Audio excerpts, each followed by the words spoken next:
Hello বন্ধুরা, আজকে আমার একটি নতুন ব্লগ ভিডিও নিয়ে আমি চলে এসেছি। আমি একদম নতুন মানুষ, তোমাদের সাথে আমি জুড়তে চাই। আমাকে প্লিজ তোমরা সবাই মিলে সাপোর্ট করো। তোমাদের মধ্যে একজন যেন আমি হতে পারি। আজকে আমি চিংড়ি মাছের রেসিপি করে দেখাবো, টমেটোর, পেঁয়াজ, কাঁচা লঙ্কা দিয়ে বাড়ির সিম্পল একদম চিংড়ি মাছের ঝোল করব। সিম্পল চিংড়ি মাছগুলো তার আগে আমি ঢেলে নিয়েছি একটা পেটেতে। ঢেলে নেওয়ার পরে বেছে নিয়ে জল ঢালছে, এতে ধুয়ে নেব ভালো করে 4-5 বার ধুয়ে নেব। কষ্টে ধুয়ে নেব। কত দেখো পানিটা কত পরিষ্কার ছিল, আর কত দেখো নোংরা হয়ে আছে। তো আমি এইভাবে 4 থেকে 5 বার ধুয়ে নেব পরিষ্কার করে। ধুয়ে নিয়ে আমি পেটেতে তুলে নিচ্ছি মাছগুলো। মাছের পানিটা ফেলে দিলাম বালতিতে। আরও নল থেকে পানি নিয়ে আবারও আমি ধোবো ভালো করে।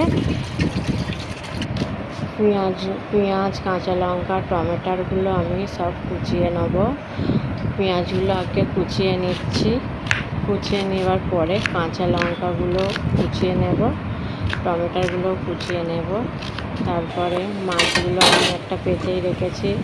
একটা আমি প্যান চাপিয়ে দিয়েছি, প্যানটা গরম হয়ে গেছে। মাছটা ভাজছি। মাছটা একটু নেড়ে চেড়ে ভালো করে হালকা করে ভাজবো। বেশি ভালো করে ভাজবো না, হালকা করে ভেজে নেব। আর একটা আমি কড়া নিয়ে নিয়েছি। এটা লোহার কড়া, এতে ভালো তরকারির স্বাদ হয়।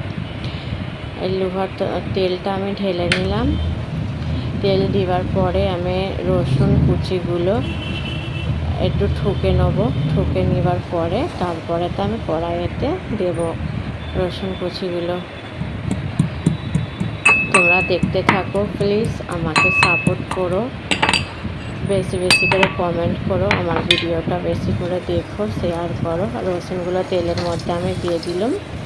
দিয়ে দেওয়ার পর পেঁয়াজ আর কাঁচা লঙ্কাগুলো আমি তেলে দিয়ে দিলাম।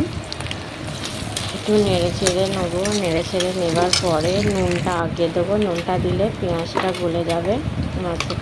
মশলাগুলো আলাদা আর করিনি, মশলা ডিব্বার মধ্যেই রেখেছি। এ থেকে নুনটা আগে দিয়ে দিলাম, পেঁয়াজগুলো যাতে ভালো করে সিদ্ধ হয়ে যায়।